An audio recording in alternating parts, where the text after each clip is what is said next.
Hello, sweet friends. Welcome back to another journal video. In today's video, we are going to be setting up my December reading journal. As you can see, I've got quite a few pages left, so we don't need to worry about running out of space in this journal. This was my first year participating in the Lightfall Readathon, which is a portion of the Magical Readathon hosted by G at Book Roast. So I'm going to use an image on the right, and then on the left I have this picture of an ornament that my book club received when we went up into the mountains for a little reading retreat. So I wanted to commemorate that in my journal.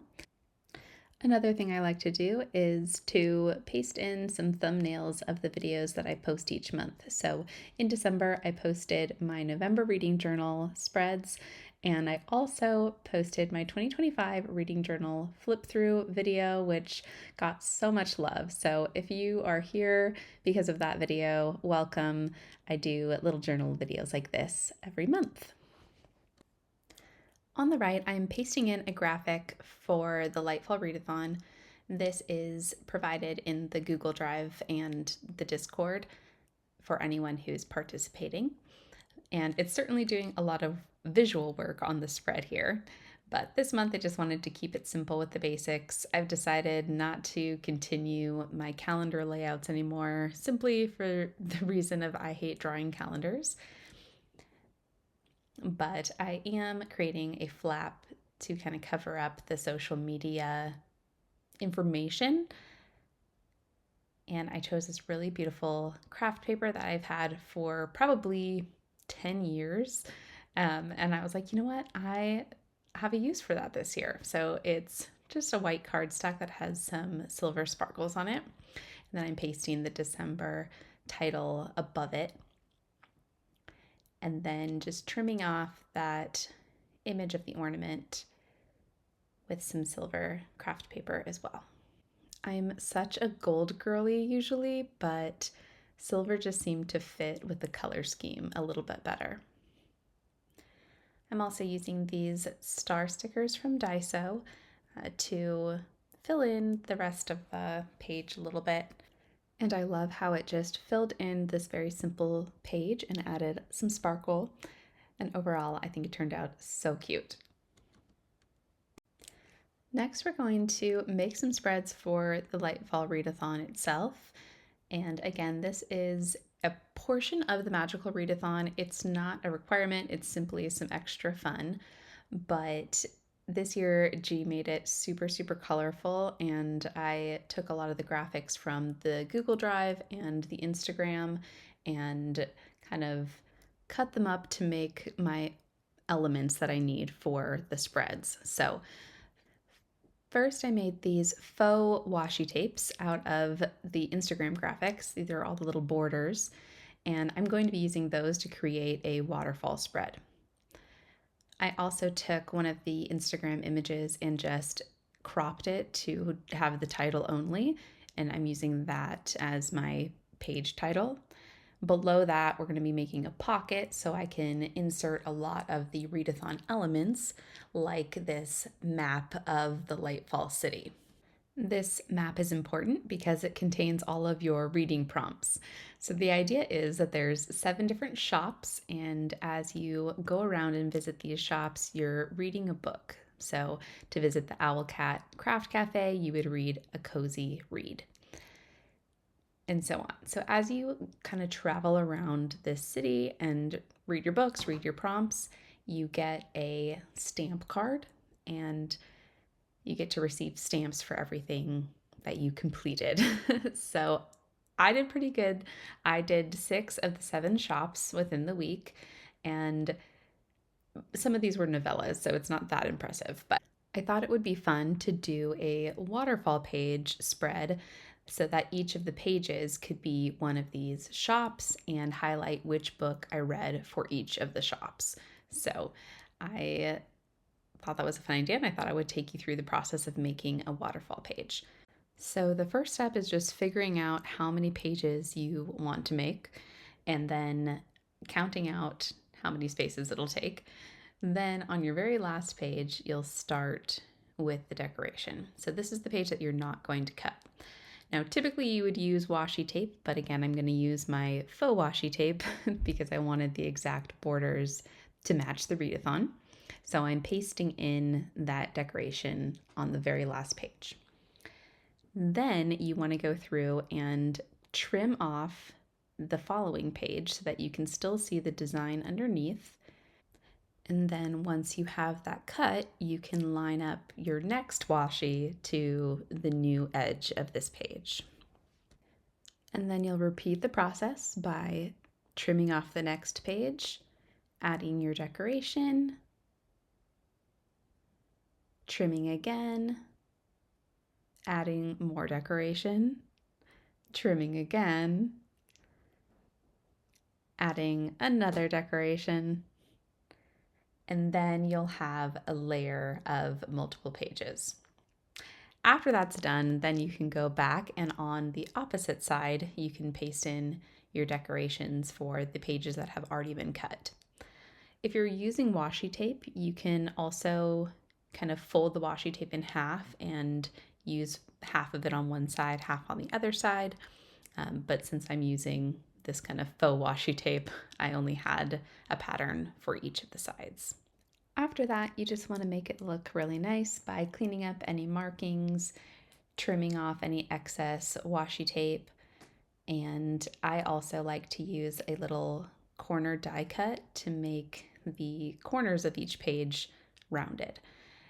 Also, if anyone knows where to find a die cut that has the exact same shape as the Archer and Olive pages, I would love to have that link. This one's close, but it's not perfect. So next, I want to create a little pocket to house all of the readathon elements. You can go ahead and ignore this blue line because I definitely measured incorrectly and I need to account for that before I start cutting. But essentially, you want to figure out where you want your pocket to end and then cut a little bit farther than that because you need a portion of the page to fold over. Once you have triple checked your measurements, then you can cut it out, being very careful along the signature of the journal because you don't want to cut that string or else your journal will fall apart. So this is me cutting carefully along the line and then I can tear out the rest of the page. Next, I want to make my pocket colorful, so I'm pulling out all of the coordinating colors in my origami paper packet. I love origami papers because they're super thin, so they're very easy to layer within a journal, and they come in a million colors. So as you can see, I had lots of options, but I'm going to go with this kind of teal and dark periwinkle color. And while I continue finishing this pocket, I wanted to start talking about some of the books that I read in December. I read a total of 8 books, starting with The Lions of Fifth Avenue by Fiona Davis. This was a book club pick about rare books that have gone missing from the New York Public Library and about a family who is connected to this over multiple generations. This is told from a dual point of view, from the grandmother and the granddaughter when they are the same age. I love a good generational mystery, and my book club all agreed that this was one of our favorite books of the year. All right, jumping back to the pocket, all you need to do to finish off the pocket is paste the farthest edge and the very bottom, leaving the top portion not sticky so you can slip things inside. And then I just needed to attach my header to the page. So now that that's done, I can store my map and my little stamp card, and I have this cool little pocket for me to keep them inside. On the following pages, I'm pasting in the name of the shop on the bottom portion of the page, and then at the top I will include the book that I read for the prompt. So for Occult Premonitions, the prompt for this was to read a book set in an alternate world. And I know I'm very late to the game, but for that I chose Throne of Glass by Sarah J. Maas. For those of you like me who doesn't know what this book is about, it follows our main character, Selena, who is an assassin and a prisoner. and she is given an opportunity by the Crown Prince to compete in a set of trials and potentially earn her freedom. And I thought this book was a lot of fun. I see potential for me liking this a little bit more than Akatar. I did like the Akatar series, but everyone tells me that they think I would like Throne of Glass even more. So I'm excited to continue that series. At the Owlcat Craft Cafe, the prompt was to read a cozy book. So for that, I picked a short story called The Cat Who Saved Books. And this is about a boy who inherits a bookshop from his grandfather and decides it's too much for him to handle, he needs to let it go. But before he does, a talking cat shows up and convinces him to help save the books that are locked up in people's personal libraries. So if you've ever need an incentive to unhaul some books, read the story because it's going to make you also want to free your own library. At Shank and Shaw Legitimate Retailers, I went with Don't Let the Forest In by C.G. Drews, also known as Paper Fury on Instagram. Been following their account for a long time, and I was so excited to read their book. This is about two best friends, Andrew and Thomas. Andrew loves to tell stories, and Thomas illustrates them, and together they make these dark fairy tales. Until one day, these fairy tales come to life in the form of monsters near their school, and together the boys need to figure out how to conquer these monsters that they've created. At Wallace's Wonderful Winter Wanimals, the prompt was to read a book with aurora colors on the cover. And the book I chose for that was Beautiful Ugly by Alice Feeney. And this book is coming out on January 14th, which I think is also when this video comes out. So you're the first to hear it from me. This book was really good. After a year of kind of disappointing thrillers, this one took the cake. It's about a husband who is on the phone with his wife when she suddenly stops to help a stranger, and that's the last time he hears from her. So it follows kind of the aftermath of this disappearance and the events that take place a year later, and it was very good. Next, we went to Smith & Friends and Sons Arcane Goods and Such, and the prompt here was to read a festive book, something wintry on the cover. So I chose The Mistletoe Mystery by Nita Prose. This is a sweet little novella that takes place in the Molly the Maid world, and Molly is just one of my favorite characters of all time. Once again, Molly must solve a mystery at the Regency Hotel, this time concerning her loved ones who are keeping secrets from her. It was the perfect holiday treat while we wait for the third book in the series to come out later this year. At the Old Tales bookstore, the prompt was to read a book that we needed to finish before the end of the year.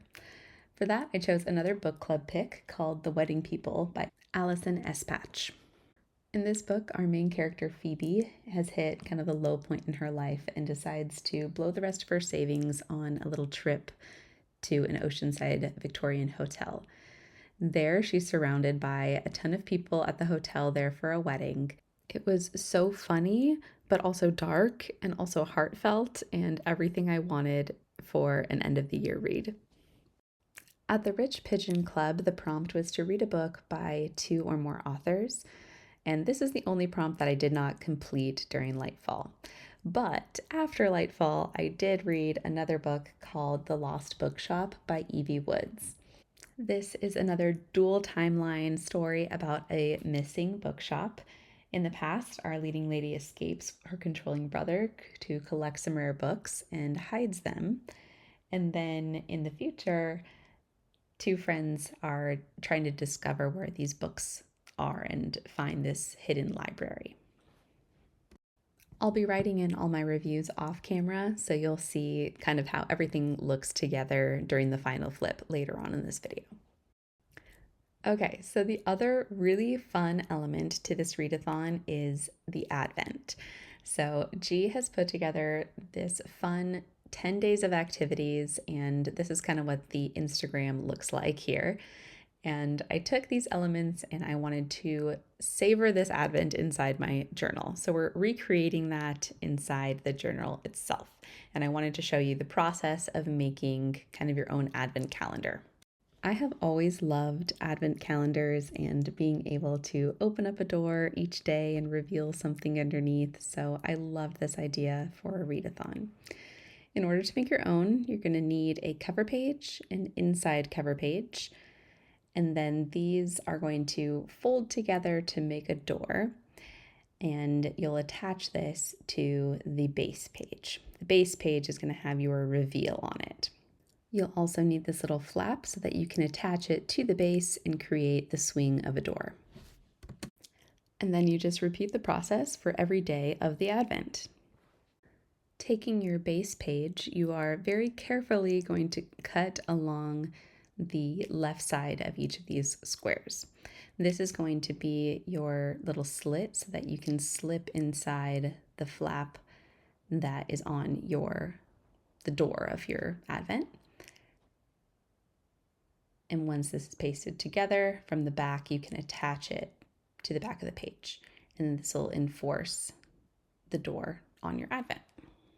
I find it much easier to be precise when cutting if I'm using an X-Acto knife and a healing mat. But you could do this with scissors if you were very careful. I'm just going along all of the left edges of each of these squares so that it's ready for me to paste in my flaps. I'm also cutting out each of these flaps and trimming off the edges so they kind of have a tapered corner to them, making it easier to slip them into place.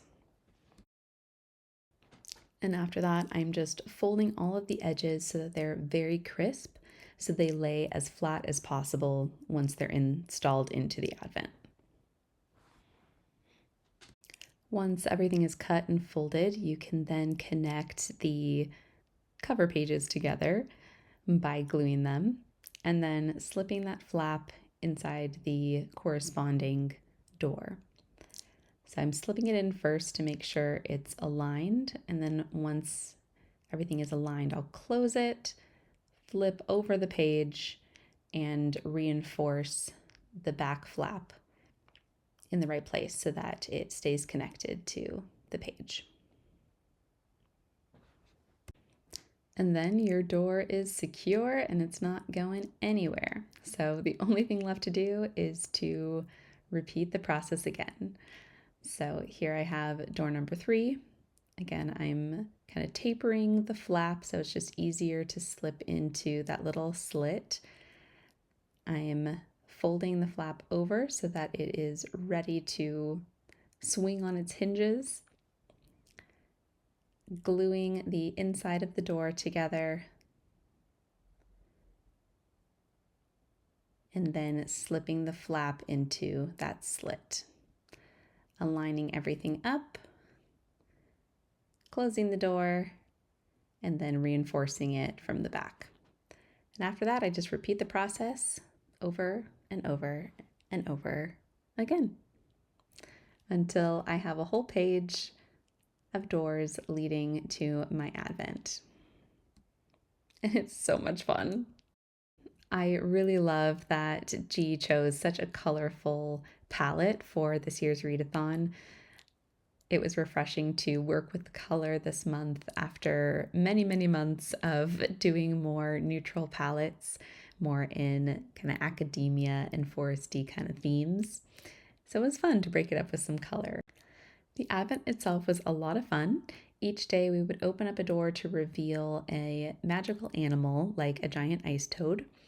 And we would learn about that animal and then be given some type of cozy activity prompt, such as watch a movie or have a festive treat. And then on day 9 of the readathon, you got to choose one of the animals that you met over the Advent and adopt them as your animal companion, which is such a cute idea. I made this little graphic that had little prizes for some of the activities. So for example, to earn this Everfrost tumbler, which keeps your drinks freezing no matter what the climate, you had to enjoy a festive drink. So I enjoyed a hot chocolate at Luke's Diner when visiting the Warner Brothers studio Gilmore Girls lot. It was a lot of fun. Highly recommend if you're in the LA area. And then other activities we got to do were like watch a movie, decorate your bookshelves, do a face mask, go outside, color this little guy named Boris, which That was fun to get out my colored pencils again. A prompt to play a game and make a little origami bird. So I did all of those activities and kind of documented them with pictures. And then, like I said, you got to adopt one of the animals at the end of the readathon. So I adopted a frostweather fox and created this little adoption certificate. So I'm going to keep the adoption certificate, my little Boris, and also my bird origami, wherever that ended up, in this little pocket here. And then I'll take my kind of prize list and I'm going to put that on the last page of my waterfall pages and just paste it in at the end for some memories. And lastly, I just wanted to add in these sparkly silver stars to the folder just for some extra sparkle. You can never have too much sparkle, in my opinion. And I'm just going with a very organic star pattern to fill in some of the kind of blank space below all my little readathon elements. And I think that was the perfect final touch. And I couldn't end this video without filling in the final choice for my year in Aeldia. Each month this year, I followed the prompts along this map, ending with the final prompt in December, which was to read a book with a weapon on the cover. And for that, I chose Throne of Glass. It feels so good to be able to paste in the final selection for the year and look back at all of the books that I chose for this readathon. If you're interested in making your own spread like this, I do have these little banners available in my community tab as a free download for you guys to use if you desire to. And now that I've completed my adventure in Aeldia, I have earned my shadow dagger, which allows me to jump from this world into the Fey world. So much fun. Anyway, that's it for my December updates in my journal. I hope you guys found some inspiration for your own journals and that you have an amazing January of reading. Be sure you're subscribed so you don't miss my 2024 wrap-up video coming soon.